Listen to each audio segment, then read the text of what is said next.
오늘 우리에게 주시는 하나님의 말씀은 마태복음 22장 34절에서 46절까지 말씀입니다.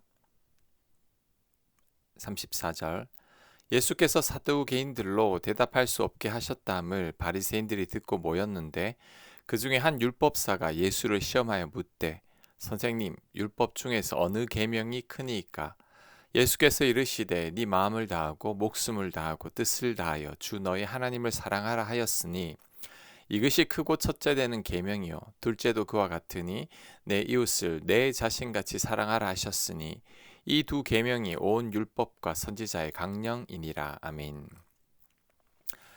바리새인, 헤롯 당, 사두개인이 예수님을 시험했지만 그 어느 누구도 예수님을 이길 수 없었습니다. 그래서 이번에는 한 율법사가 예수님을 시험하려고 물었습니다. 율법 중에서 어느 계명이 크니까? 이것은 순수한 질문이 아니라 이 또한 함정이 있는 질문이죠. 당시 랍비들은 많은 계명을 두고서 어느 계명이 더 크고 중요한가에 대해서 논쟁하고 있었습니다. 그래서 어, 율법사는 예수님께서 어느 계명을 선택하든지 다른 계명을 무시했다는 비판을 받게 하려는 거죠. 하지만 예수님의 대답은 그들의 덫을 피하는 수준이 아니라 모든 계명 전체를 꿰뚫는 답을 내놓으셨습니다. 예수님은 온 율법의 핵심을 두 계명으로 요약하셨습니다. 바로 하나님 사랑과 이웃 사랑이죠. 오늘 말씀을 통해 몇 가지 교훈을 살펴보겠습니다. 첫째, 하나님을 사랑한다는 것은 다 드려도 아깝지 않은 겁니다. 예수님은 네 마음을 다하고 목숨을 다하고 뜻을 다하여 주 너희 하나님을 사랑하라고 말씀하셨습니다. 예수님께서 인용하신 이 말씀은 신명기 6장 5절 말씀으로서 이스라엘 백성들이 문설주에 새기고 손목에 묶고 이마에 붙이고 매일 아침 저녁으로 외우던 말씀입니다. 그런데 말씀을 곳곳에 새기고 암송한다고 하나님을 사랑하는 게 아닙니다. 진짜 하나님을 사랑한다는 것은 내 삶을 다 드리는 겁니다. 예수님의 부르심을 거절했던 부자 청년을 생각하면 됩니다. 예수님은 다 정리하고 예수님을 따르라고 했지만 그 청년은 거절했죠. 전부를 다 드리려니 아까웠던 겁니다. 반면에 향유 옥합을 깨뜨린 여인은 그녀의 전부인 옥합을 다 드렸죠. 그만큼 예수님을 사랑하기 때문이고 그래서 옥합을 깨뜨려도 아깝지 않은 거죠.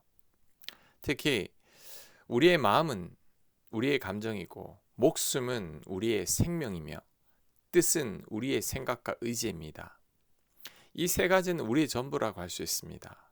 그래서 마음을 다하고 목숨을 다하고 뜻을 다하여 하나님을 사랑하라는 것은 우리 삶 전부를 다 드리라는 말씀과 같은 겁니다. 그래도 아깝지 않은 거죠. 이것은 바울의 고백처럼 살아도 주를 위하여 살고 죽어도 주를 위하여 죽나니 우리가 사나 죽으나 주의 것이로다 라는 말과 같은 겁니다. 지금 내 마음이 가장 많이 향하는 곳은 어디입니까? 돈입니까? 자식입니까? 성공입니까? 내 취미입니까? 노후 보장입니까? 하나님보다 더 마음이 가 있다면 하나님을 마음을 다해 사랑하는 게 아닙니다. 하나님 내 마음 밖에 밀려난 거죠. 내 생명 바쳐서 하나님을 사랑할 수 있나요? 하나님 원하시면 내 삶을 하나님께 다 드릴 수 있나요? 바울처럼 사나 죽으나 나는 주의 것이다 라고 고백할 수 있습니까? 그렇다면 나는 하나님을 목숨 다해 사랑하는 것입니다. 그렇지 않다면 나는 생명 다해 하나님을 사랑하지 않는 거죠. 오늘 말씀으로 스스로를 점검하고 입술로만 하나님을 사랑한다고 고백하지 말고 마음과 목숨과 뜻을 다해 하나님을 사랑하게 되길 바랍니다. 하나님을 위해서라면 아까운 게 없고 내 삶 전부를 다 드릴 수 있어야 합니다. 이것이 하나님을 사랑하는 삶입니다. 그리고 하나님을 사랑하라고 하니까 왜 하나님을 사랑해야 하는지 모르겠다고 거부감을 느끼는 사람들도 있습니다. 그런데 우리가 이렇게 하나님을 사랑해야 하는 이유는 하나님께서 우리를 그렇게 사랑하셨기 때문이죠. 아들을 내주실 만큼 예수님의 생명을 포기하실 만큼 우리를 사랑하셨습니다. 그 덕분에 우리가 영원한 생명을 얻었고 하나님의 자녀가 되었죠. 이 얼마나 감사한 일입니까?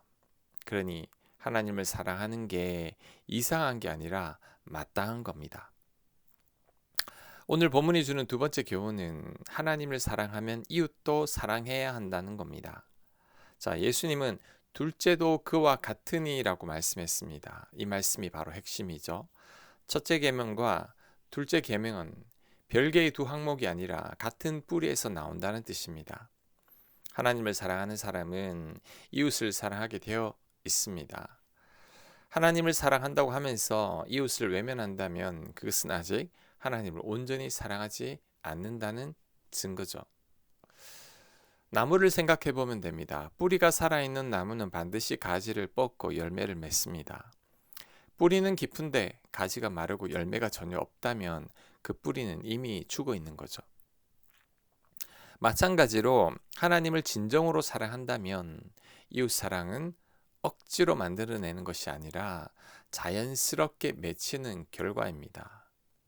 그래서 사도 요한은 이렇게 말씀하셨습니다. 요한일서 4장 8절 이하입니다. 사랑하지 아니하는 자는 하나님을 알지 못하나니 이는 하나님은 사랑이심이라. 사랑하는 자들아 하나님이 이같이 우리를 사랑하셨은즉 우리도 서로 사랑하는 것이 마땅하도다. 누구든지 하나님을 사랑하도록 하고 그 형제를 미워하면 이는 거짓말하는 자니 보는 바 그 형제를 사랑하지 아니하는 자는 보지 못하는 바 하나님을 사랑할 수 없느니라. 아멘. 요한은 아주 단호하게 말씀하고 있습니다. 하나님을 사랑한다고 하면서 이웃을 사랑하지 않는다면 하나님을 알지 못하는 자고 거짓말하는 자라는 거죠. 하나님 사랑과 이웃 사랑은 절대 분리될 수 없다는 겁니다. 예수님의 선한 사마리아인 비유를 기억해야 합니다. 제사장과 레위인은 율법을 가장 잘 아는 사람들이었죠. 그들은 하나님을 사랑한다고 고백하는 자들이었을 겁니다. 하지만 길가에 쓰러진 사람을 보고 그냥 지나쳤죠. 이것은 하나님을 사랑하는 게 아닙니다. 반면에 사마리아인은 유대인들이 사람 취급도 하지 않는 자들이었죠. 유대인들의 시각에는 아무런 자격조차 없는 사람이었습니다.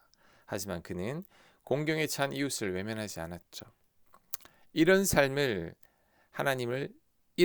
하나님을 사랑하는 삶입니다. 그래서 그 사랑이 우러나온 거죠. 또한 내 자신같이 사랑하라는 말씀도 놓쳐서는 안 됩니다. 우리는 자신이 배고프면 먹고 아프면 치료하고 외로우면 위로를 찾죠. 이런 행동은 나를 사랑하기 때문입니다. 그런데 이웃의 배고픔과 아픔과 외로움을 외면한다면 그것은 내 자신같이 사랑하는 게 아닙니다. 이웃 사랑은 내가 나를 돌보고 생각하는 것만큼 관심을 가지면서 이웃을 대하는 거죠. 예배를 드리고 교회 문을 나선 후에 내 삶은 어떠한지를 잘 생각해 봐야 합니다. 직장에서, 가정에서, 이웃과의 관계에서 나는 하나님 사랑을 잘 실천하고 있는가? 강도 만난 쓰러진 이웃과 같은 사람을 그냥 지나치고 있지는 않은가? 거창한 봉사가 아니어도 좋습니다. 오늘 내 옆에 있는 사람에게 작은 관심을 가지면 됩니다. 먼저 다가가 인사하고 말을 건네는 것도 큰 사랑이죠. 하나님 사랑은 반드시 이웃 사랑으로 흘러간다는 것을 꼭 명심해야 합니다. 흘러가지 않는 사랑은 사랑이 아닙니다. 자, 세 번째 교훈은 사랑은 율법의 완성이자 복음의 핵심이죠. 예수님은 하나님 사랑과 이웃 사랑이 온 율법과 선지자의 강령이라고 말씀하셨습니다. 강령의 사전적 의미는 일의 근본이 되는 큰 줄기입니다. 헬라어의 의미는 걸려 있다는 뜻입니다. 즉 하나님 사랑과 이웃 사랑은 모든 계명의 근본이 되는 큰 줄기이고 건물을 지탱하는 두 개의 큰 기둥처럼 모든 율법을 바치고 있는 핵심적인 계명이라는 것입니다. 그래서 모든 율법을 다 지킨다고 해도 하나님을 사랑하지 않고 이웃을 사랑하지 않으면 아무런 소용이 없죠. 반대로 진심으로 하나님을 사랑하고 이웃을 사랑한다면 모든 계명을 다 지킨 것과 같은 겁니다.